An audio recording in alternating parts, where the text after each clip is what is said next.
Physiology lectures. आज हम पढ़ेंगे माइस्थेनिया ग्रेविस के बारे में। अक्सर अप्लाइड एस्पेक्ट में इस पे शॉर्ट नोट या हाउ एंड वाई क्वेश्चन में पूछा जाता है। इवन ये बहुत इंपॉर्टेंट टॉपिक है न्यूरोमस्कुलर जंक्शन की अप्लाइड एस्पेक्ट में। ठीक है, तो माइस्थेनिया ग्रेविस क्या होता है तो इसके बारे में जानते हैं। Myasthenia gravis basically serious and sometimes fatal disease कि जब इसकी सीवियरिटी बहुत बढ़ जाती है तो ये बहुत ही फैटल डिसीज़ की तरह से उभर के आता है। स्केलेटल मसल्स जो है इसमें वीक हो जाती हैं और टायर इजीली टूटना शुरू हो जाती हैं। It occurs in 25 to 125 of every 1 million people world wide. It can occurs at any as, ये किसी भी एज में हो सकता है, लेकिन पीक जो इसकी स्थिति है वो कहाँ देखने को मिलेगी। वुमेंस में 20s की एज में सबसे ज़्यादा पीक इसकी कंडीशन देखने को मिलेगी और मेंस में 60s में देखने को इसकी पीक अवस्था मिलती है।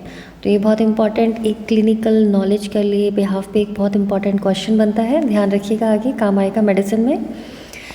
अब इसके कॉज क्या होता है cause by formation of circulating antibodies to skeletal muscle type of nicotinic cholinergic receptors.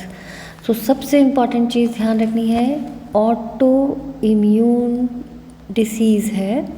ठीक है, बॉडी अपने ही सेल्स के अगेंस्ट में जब सेल्स बनाना शुरू करती है, एंटीबॉडीज़ बनाना शुरू करती है, तो वो डिसीज़ ऑटो इम्यून डिसीज़ कहलाते हैं। इस तरीके की माइस्थेनिया ग्रेविस डिसीज़ में भी यही देखने को मिलता है।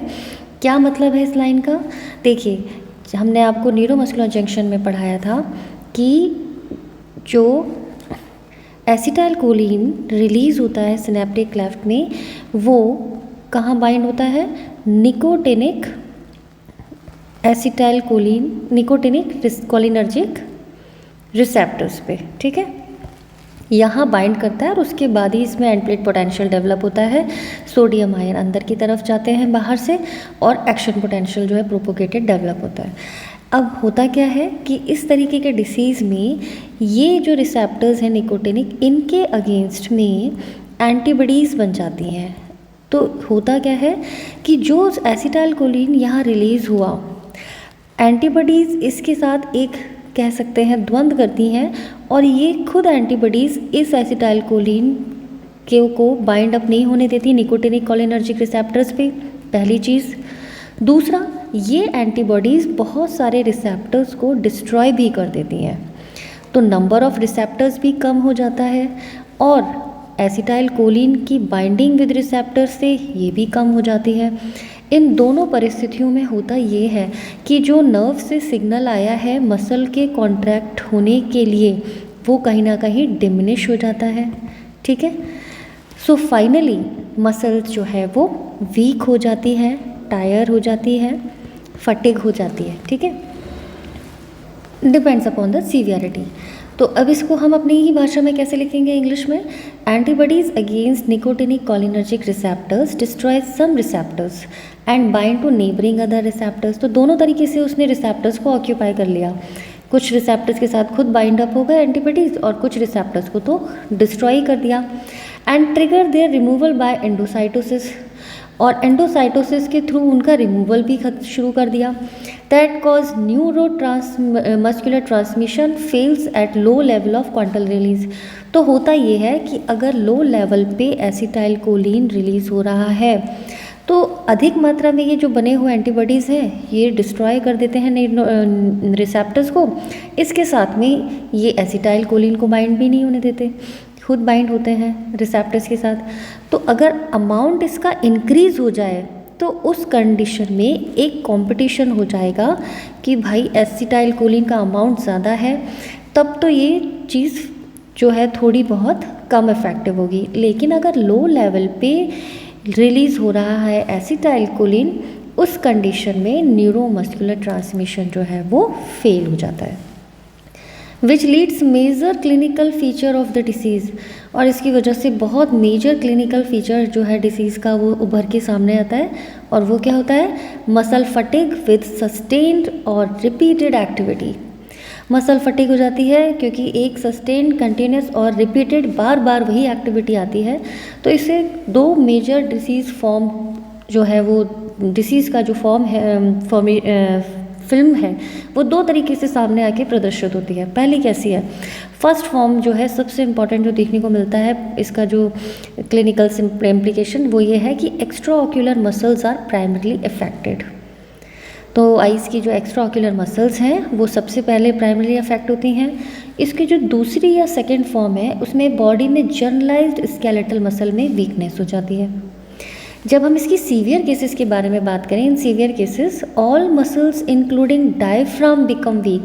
अब स्केलेटल मसल के साथ में जिसकी सीवियरिटी अगर बढ़ गई तो इसमें डायफ्राम भी इसके कैप्चर में आ जाता है, वीक हो जाता है। अब डायफ्राम वीक हो जाएगा तो इंस्पिरेशन के टाइम में जब लंग्स इंस्पायर करते हैं तो डायफ्राम जो है वो नीचे की तरफ आ जाता है।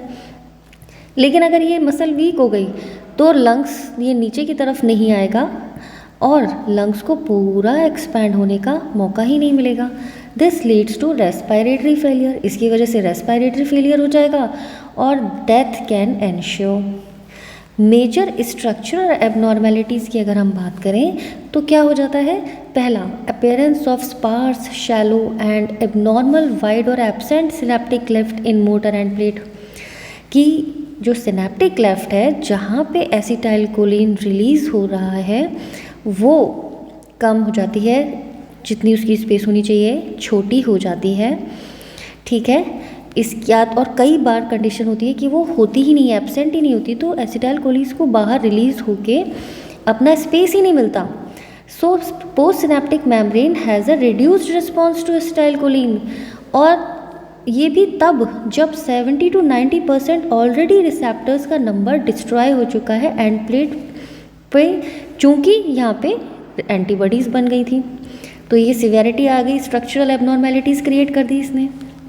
दूसरी चीज़ होती है myasthenia gravis patient has more greater tendency to have, कि जिन पेशेंट्स को माइस्थेनिया ग्रेविस होता है उनकी ज़्यादा टेंडेंसी होती है क्या डेवलप करने की, उनमें रूमेटाइड आर्थराइटिस, सिस्टमिक ल्यूपस एरिथ्रेमेटस और पॉलीमायोसाइटिस, ये डेवलप होने की कंडीशंस बहुत ज़्यादा बढ़ जाती हैं। आगे आने वाले चैप्टर्स में हम आपको ये डिटेल में अच्छे से पढ़ाएंगे। इसके अलावा क्या और देखने को मिलता है कि 30% पेशेंट्स जो हैं हैव मैटरनल रिलेटिव, मदर से आए हुए हैं कई बार, तो मैटरनल रिलेशन इसमें देखा जाता है। तो जेनेटिक प्रीडिस्पोजिशन भी इसका एक कारण होती है ऑटोइम्यून डेवलप होने का। तो अब इसमें एक और चीज़ सामने निकल के आई, वो ये क्यों Thymus play a role in pathogenesis of the disease by supplying helper T cells that sensitized against thymic proteins that cross react with acetylcholine receptors। और इसमें थाइमस का ग्लैंड का बहुत इम्पॉर्टेंट रोल होता है, क्योंकि जो टी हेल्पर सेल्स होती हैं अगेंस्ट वो सेंसिटाइज्ड हो जाती हैं किसके, एसिटाइलकोलिन रिसेप्टर्स के। और यही वजह होती है कि जिन पेशेंट्स में माइस्थेनिया ग्रेविस अगर थाइमस ग्लैंड की वजह से होता है तो उनका ट्रीटमेंट थाइमोडेक्टोमी ही होता है, थाइमस का रिमूवल ही होता है।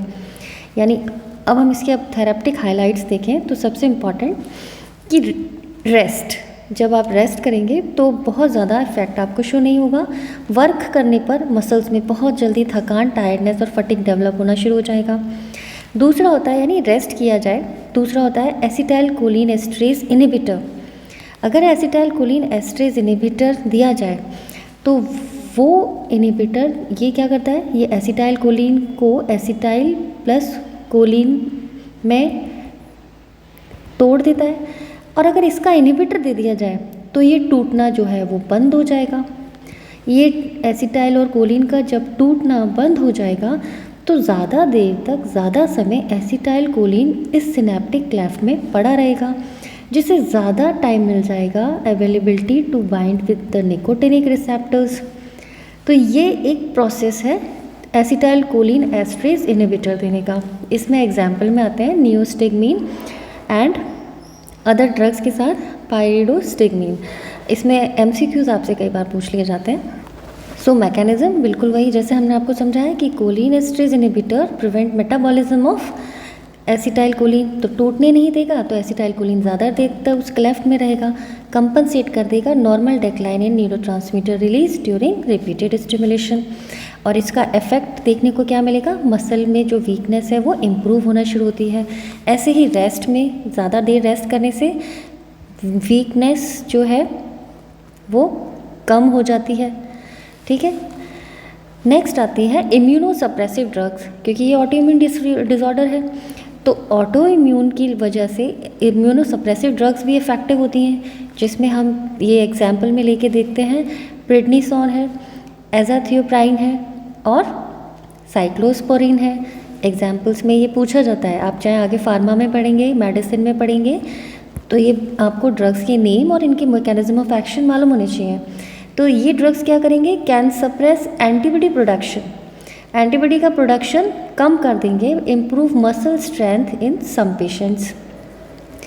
अब उन पेशेंट्स के बारे में बात करते हैं जिनमें थाइमस की वजह से मायस्थेनिया ग्रेविस हुआ, तो उनका जो ट्रीटमेंट है वो है थाइमैक्टोमी।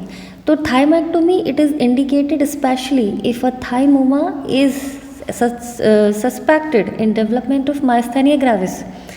अगर किसी पेशेंट में सपोज थाइमोमा नहीं भी है तो भी कई बार थाइमैक्टोमी करने पे ऐसा देखा गया कि 45 से 50% लोगों में जो सिम्टम्स हैं उसमें इम्प्रूवमेंट देखने को मिला है।